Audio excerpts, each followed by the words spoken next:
Hi, my name is Mia Gill-Epner. I'm majoring in computer science at UC Berkeley, and I work for the Department of Defense, where I try to keep information safe. The internet is an open and public system. We all send and receive information over shared wires and connections. But even though it's an open system, we still exchange a lot of private data. Things like credit card numbers, bank information, passwords, and emails. So how is all this private stuff kept secret? Data of any kind can be kept secret through a process known as encryption, the scrambling or changing of the message to hide the original text. Now, decryption is the process of unscrambling that message to make it readable. This is a simple idea, and people have been doing it for centuries. One of the first well-known methods of encryption was Caesar's cipher, named after Julius Caesar, a Roman general who encrypted his military commands to make sure that if a message was intercepted by enemies, they wouldn't be able to read it. Caesar's cipher is an algorithm that substitutes each letter in the original message with a letter a certain number of steps down the alphabet. If the number is something only the sender and receiver know, then it's called the key. It allows the reader to unlock the secret message. For example, if your original message is hello, then using the Caesar cipher algorithm with a key of 5, the encrypted message would be this. To decrypt the message, the recipient would simply use the key to reverse the process. But there's a big problem with Caesar's cipher. Anybody can easily break or crack the encrypted message by trying every possible key. In the English alphabet, there are only 26 letters, which means you'd only need to try at most 26 keys to decrypt the message. Now, trying 26 possible keys isn't very hard. It would take at most an hour to do. So let's make it harder. Instead of shifting every letter by the same amount, let's shift each letter by a different amount. In this example, a 10-digit key shows how many positions each successive letter will be changed to encrypt a longer message.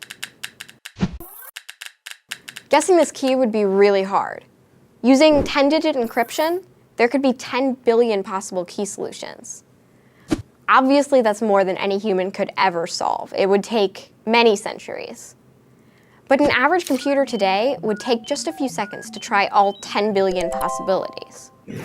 So in a modern world, where the bad guys are armed with computers instead of pencils, how can you encrypt messages so securely that they're too hard to crack? Now, too hard means that there are too many possibilities to compute in a reasonable amount of time.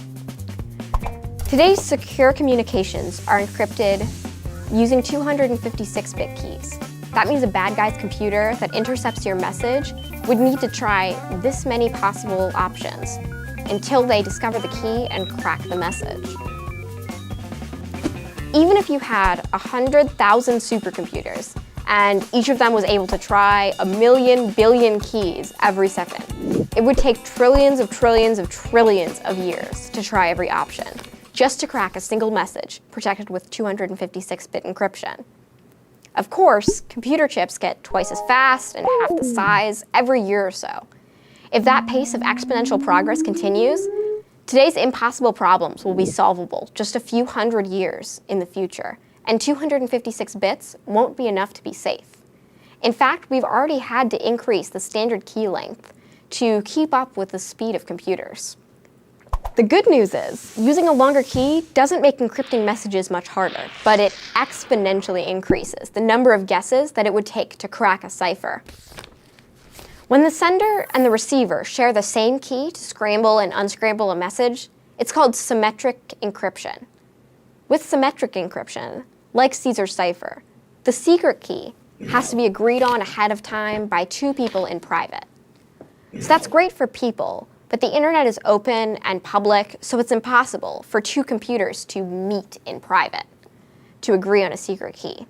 Instead, computers use asymmetric keys, a public key that can be exchanged with anybody and a private key that is not shared.